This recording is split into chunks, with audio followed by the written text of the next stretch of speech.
What's up guys, welcome back to the channel. Today we got a 2020 Ram 1500 in the shop. We're gonna be putting a ReadyLift 3.5-inch lift on it. Already got the front jacked up right here. I'm just gonna go over some of the key points when we're doing this, just in case you're wondering kind of what this all entails at home. They come with awesome, color, picture, step-by-step instructions. So, I mean, we're not gonna go over it step-by-step because you have the instructions if you buy this lift. But we're just gonna kind of go over some of the things, like we gotta take apart the struts. I've never done that before, so I'll kind of show you how that, that's the biggest, thing that might be scary to you. It's a little bit scary to me, honestly, because I haven't done it, but it shouldn't be a big deal. So yeah, if you find the video useful, please like, subscribe. If you got questions, ask in the comments, or look me up on Instagram at Dark Iron Diesel and shoot me a message. But yeah, let's get this installed, and then after it's installed, we'll check her out.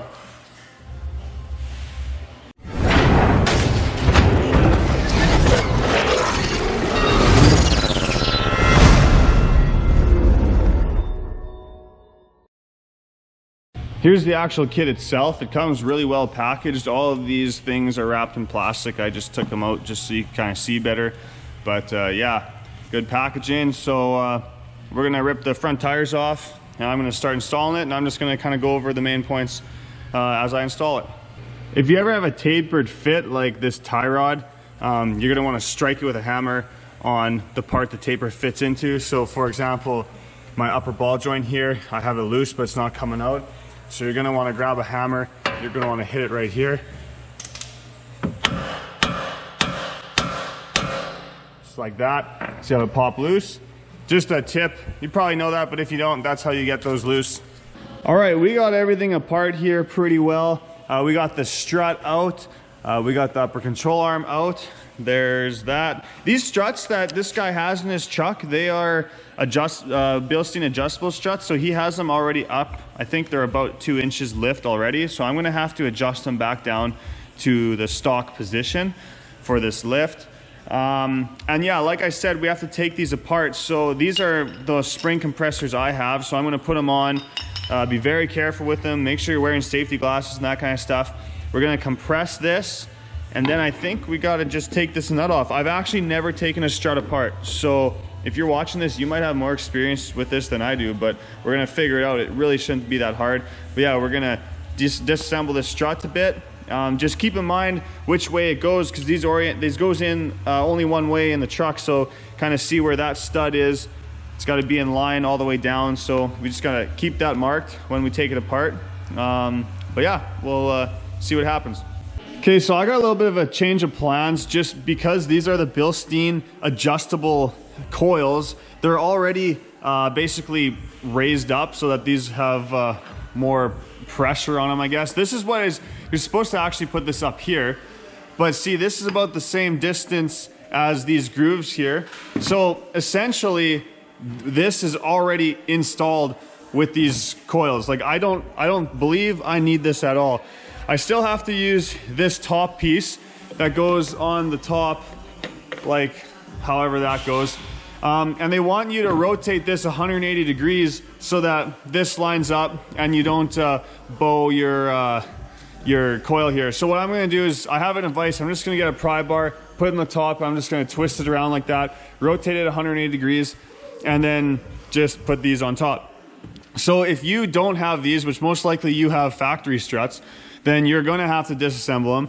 And what I would recommend, if you don't have experience in doing it, and you don't have a really good stand-up strut compressor, I would just call your local shop, just tell them what you're doing, and I'm sure for a pretty cheap price, you could just drop these off. They could install these in for you, and then you don't have to worry about hurting yourself or doing it wrong. So that is what I would do in that situation. But anyways, I'm just gonna rotate both of them 180 degrees, put the top plates on, and then we'll carry on with this install.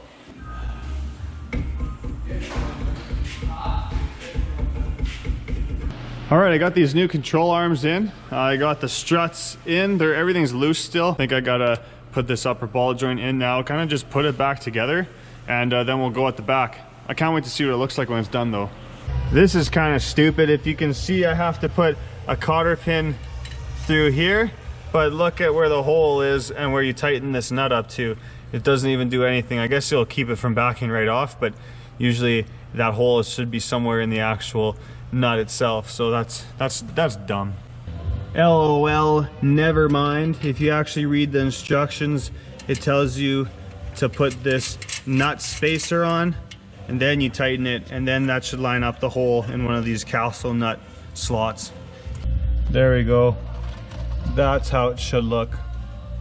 Okay, it should be all done. It's greased. We got everything hooked up. Just gonna put these front wheels on, drop it down, bounce it a couple times, and I can torque some things that wants to be bounced a few times before you do the final torque with the weight of the vehicle on the ground. So just gonna do that. We'll start the back. All right, so working on the back, you gotta basically loosen everything, but you don't really take anything out other than these bottom shock holes. But you loosen all these trailing arms, track bar, sway bar link, all this stuff. Lower it down, take your coils out. These, this guy actually has these weird, I've never seen these before, but they're like airbags that go inside the coil, and then an air line goes through the top, and that's how you can pressure them up, so it makes your back end a little stiffer if you're hauling a trailer or whatever. But yeah, basically all we're gonna be doing, I think, on here is just installing these plates, I think, on the top, and that will lift it back here. And then there's also these bump stop brackets we got to put on each side. But yeah, this back is pretty straightforward. It's pretty easy. All right, everything is back in there, but just kind of like the front, all of these, you know, shock mounts, trailing arms, torque arms, sway bar links, we're leaving them all loose, throwing the tires on, lowering it down. We're gonna bounce the back of the truck up and down. They call it jounce, the suspension.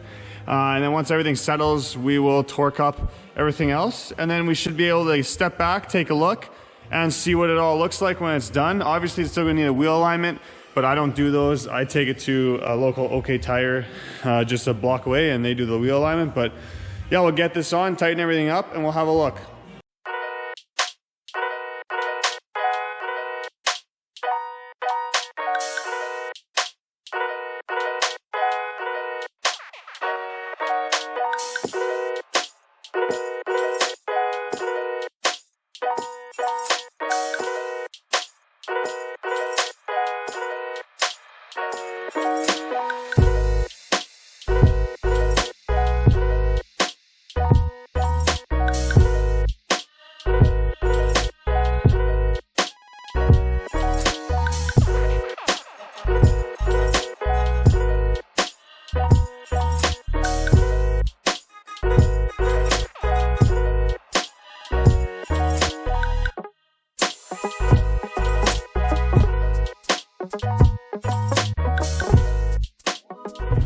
Okay, well, lift is all done. Like I said, it still needs a wheel alignment. Just a couple things I wanted to go over with you guys in case you're interested for this for your own truck.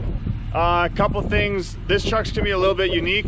One, we had those Bilstein adjustable coils in the front. So with those Bilstein adjustables, you're not gonna use those preload spacers that we talked about because they're already preloaded with the adjustable struts. Another thing I want to talk about is back here. I talked to the customer. Apparently these are heavy duty coils in the back. So the back end actually sits up a little bit higher than it normally would if this truck was stock. So this lifted the rear 2 inches from where it was, and it lifted the front 2 inches as well from where it was. Well, the back, it was almost 2 inches, and the front was a full 2 inches.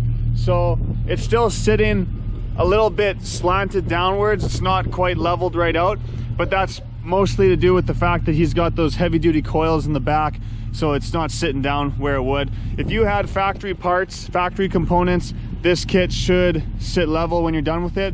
But I mean, wow, this is a nice truck. This looks really good. This is, you know, he wanted a bit bigger of a truck, but he didn't want to go too big, and I think this is just perfect. It looks, you know, more aggressive than before, but it's definitely not too big. If anyone's wondering what kind of tire setup he's running, he's got XF forged wheels. They are 22 by 12s with a negative 44 offset, and he's got 33 by 12 and a half Heda RT tires is what he's running on them. The kit says that you could fit 35, so he might do that down the road. I'm not sure, but I think the 33s look fine on this truck, especially the way he has it set up. It just looks really clean. Very pleased with how this turned out, so really nice truck. Anyways, guys, if you enjoyed the video, please like, please subscribe. If you got questions, ask in the comments, or you can follow me on Instagram, shoot me a message there. It's at Dark Iron Diesel. But thanks for watching. We'll see you on the next video.